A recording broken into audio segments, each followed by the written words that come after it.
다 같이 사도신경으로 우리의 신앙을 고백하시겠습니다. 나는 전능하신 아버지 하나님, 천지의 창조주를 믿습니다. 나는 그의 유일하신 아들, 우리 주 예수 그리스도를 믿습니다. 그는 성령으로 잉태되어 동정녀 마리아에게서 나시고 본디오 빌라도에게 고난을 받아 십자가에 못 박혀 죽으시고 장사된 지 사흘 만에 죽은 자 가운데서 다시 살아나셨으며 하늘에 오르시어 전능하신 아버지 하나님 우편에 앉아 계시다가 거기로부터 살아있는 자와 죽은 자를 심판으로 오십니다. 나는 성령을 믿으며 거룩한 공교회와 성도의 교제와 죄를 용서받는 것과 몸의 부활과 영생을 믿습니다. 아멘. 다 같이 찬송가 364장 내 기도하는 그 시간 함께 찬송하시겠습니다.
오늘 우리에게 주시는 하나님의 말씀은 신약성경 마태복음 20장 29절에서 34절까지의 말씀입니다.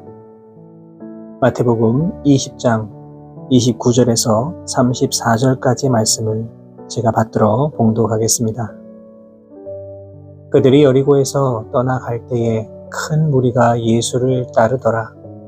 맹인 두 사람이 길가에 앉았다가 예수께서 지나가신다 함을 듣고 소리질러 이르되 주여 우리를 불쌍히 여기소서 다윗의 자손이여 하니 무리가 꾸짖어 잠잠하라 하되 더욱 소리질러 이르되 주여 우리를 불쌍히 여기소서 다윗의 자손이여 하는지라. 예수께서 머물러 서서 그들을 불러 이르시되 너희에게 무엇을 하여 주기를 원하느냐. 이르되 주여 우리의 눈 뜨기를 원하나이다. 예수께서 불쌍히 여기사 그들의 눈을 만지시니 곧 보게 되어 그들이 예수를 따르니라. 아멘. 오늘 우리가 읽은 본문에는 맹인 두 사람이 등장합니다. 그리고 이 두 사람이 예수님을 만남으로 말미암아 그들의 삶의 문제가 해결되고 주님을 따르게 되는 이야기가 나오고 있습니다. 그런데 우리가 주의 깊게 봐야 할 것은 오늘 본문에 나오는 맹인 이외에 또 다른 맹인도 등장하고 있다는 겁니다. 이들이 누구일까요? 이들은 우리가 읽은 본문 바로 전에 등장하는 세베대의 두 아들 야고보와 요한입니다. 다시 말해 오늘 본문에 나오는 맹인은 육신의 질고를 가진 이들이었지만 야고보와 요한은 영적인 맹인이다 라고 말할 수 있습니다. 이유가 무엇일까요? 오늘 본문 20절 이하의 말씀을 보시면 야고보와 요한의 어머니가 예수님께 와서 자신의 아들들을 위하여서 한 명은 예수님 우편에 또 다른 한 명은 좌편에 앉게 해달라 청탁을 하는 장면이 나옵니다. 비록 어머니의 부탁이지만 본문을 깊이 읽어보면 이것은 다분히 야고보와 요한의 생각이었음을 우리는 짐작해 볼 수 있습니다. 예수님의 제자인 야고보와 요한은 서로 세상의 높은 자리를 탐하고 있습니다. 왜냐하면 이들은 여전히 세상의 가치를 더 중요하게 생각하고 있었기 때문입니다.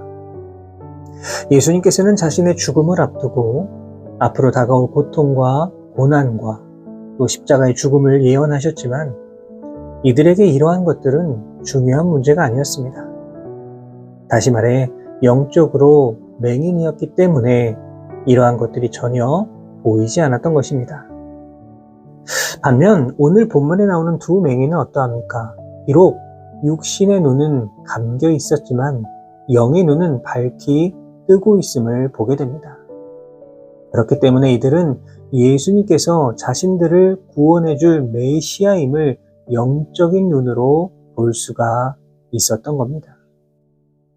바라기는 오늘 우리에게 주신 말씀을 기억하셔서 영적인 맹인이 아니라 영적으로 밝은 눈을 가지고 주님을 온전히 바라보면서 믿음으로 더욱더 굳건하게 나아가실 수 있는 우리 모든 성도 여러분 되시기를 주님의 이름으로 부탁을 드립니다. 예수님은 제자들과 함께 여리고성을 지나고 계셨습니다. 이때 두 맹인이 길가에 앉아 있습니다. 인간은 눈을 통해 약 90%의 정보를 얻는다고 합니다. 그러므로 우리의 눈은 정말 등불과 같습니다. 눈이 어두우면 생각도 어두워지고 삶도 어두워지게 됩니다. 그러니 앞을 보지 못하고 살아간다라고 하는 것이 얼마나 어려운 일이었겠습니까? 더욱이 이들은 거린입니다. 매일같이 성문을 지나다니는 사람들에게 구걸해서 하루하루 먹고 사는 인생입니다. 다시 말해 오늘 본문에 나오는 맹인은 더 이상 낮아질 곳이 없는 곳까지 낮아진 그런 사람들입니다.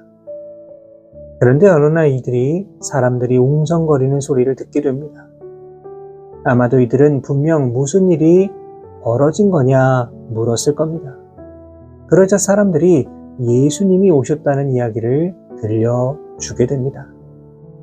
맹인들은 이 이야기를 듣는 순간에 마음속에 커다란 외침이 들립니다. 예수님이라면 나를 구원해 주실 것이다. 예수님이라면 나의 눈을 고쳐주시고 수렁과 같은 인생의 이 밑바닥에서 건져주실 것이다 라고 하는 확신이 들었습니다. 그렇기 때문에 이들은 이 기회를 결코 놓칠 수 없었습니다. 그래서 예수님께 소리를 지릅니다. 주여, 우리를 불쌍히 여기소서. 다윗의 자손이요.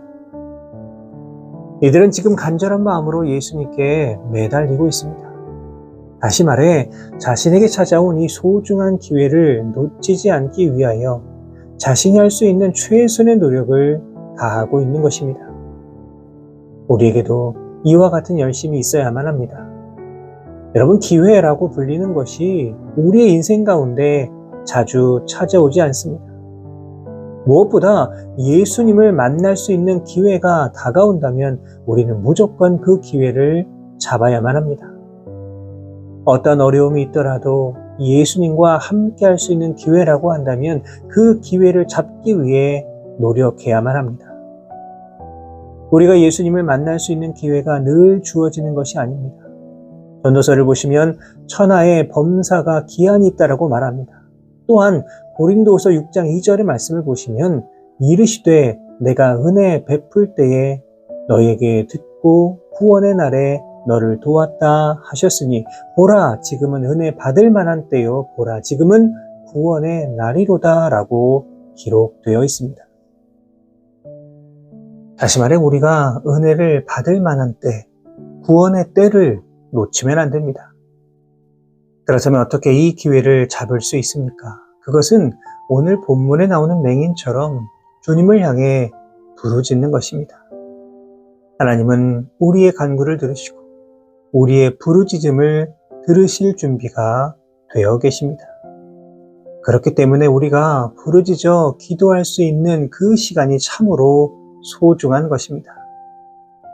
바라기는 주님을 향해 부르짖고 간구하심으로 말미암아 우리에게 주시는 소중한 기회들을 잘 잡으셔서 더 큰 은혜와 복을 받아 누리실 수 있는 귀하고 복된 삶이 되시길 주님의 이름으로 부탁을 드립니다.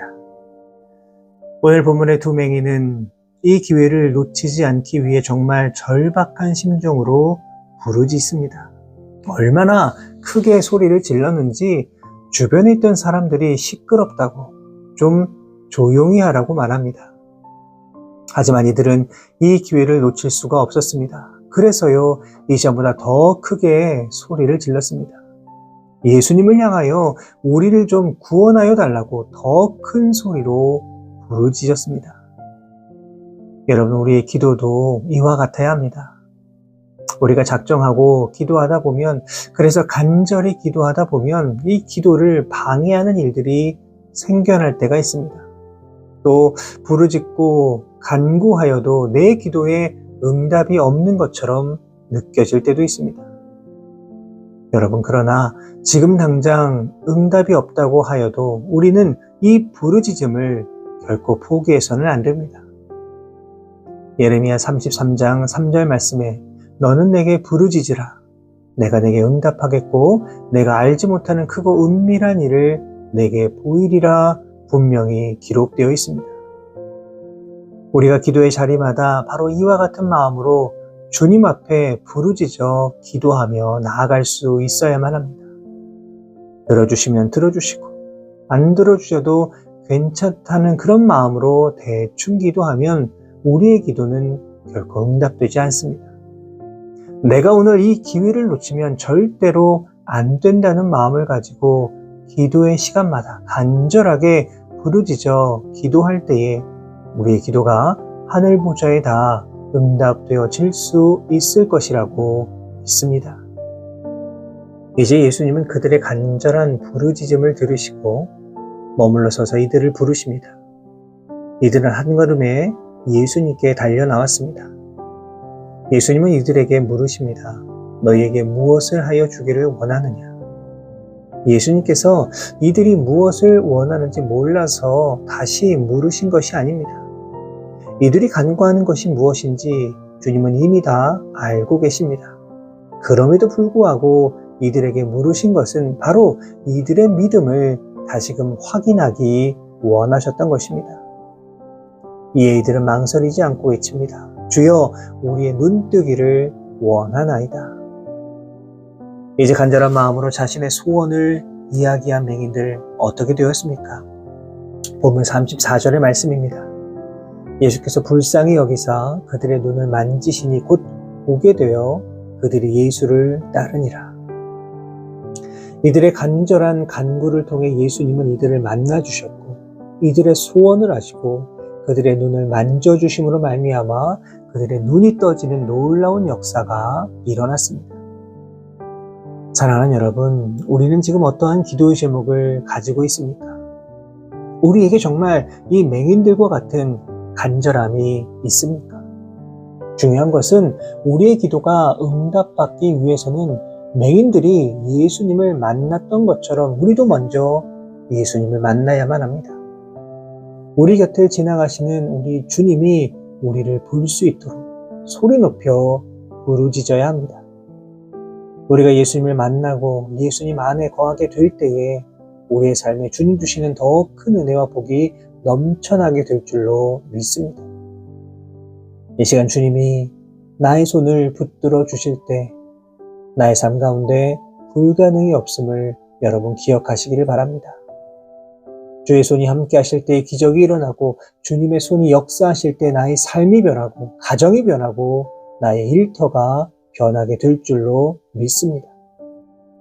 오늘 하루 이 땅을 살아가실 때에 주님을 만나기 위해서 노력하시고 주님께 부르짖기 위해 힘쓰시고 또 우리의 소원과 간구를 온전히 주님 앞에 아뢰며 그렇게 나아가심으로 말미암아 맹인들이 받았던 이 놀라운 복과 은혜를 동일하게 받아 누리면서 이 땅을 승리하며 나아가시는 우리 모든 성도 여러분 되시기를 주님의 이름으로 축원합니다. 기도하겠습니다. 살아계신 하나님 아버지, 은혜와 사랑에 감사를 드립니다.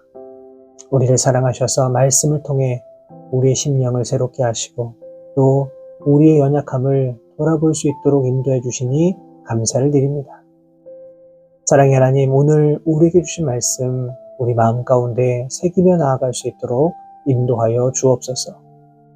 이제 우리가 영적인 맹인이 되지 않을 수 있도록 성령께서 우리들의 마음을 주장하여 주옵소서. 예수님 만나서 모든 문제가 해결된 맹인들처럼 우리도 예수님을 만날 수 있도록 인도해 주시고 주님과 함께 할 수 있는 이 소중한 기회를 놓치지 않을 수 있도록 늘 깨어 기도하는 주의 거룩한 백성들 되게 하여 주옵소서. 우리가 부르짖을 때에 우리의 기도를 들어주실 것을 믿으며 주님 앞에 나아갈 수 있도록 인도하여 주시고 주님의 거룩한 손길로 우리들의 삶이 변화되는 놀라운 역사가 일어날 수 있도록 성령께서 우리들의 삶을 주관하여 주옵소서. 모든 것 주님 앞에 감사드리며 예수 그리스도의 이름으로 간절히 기도하옵나이다. 아멘.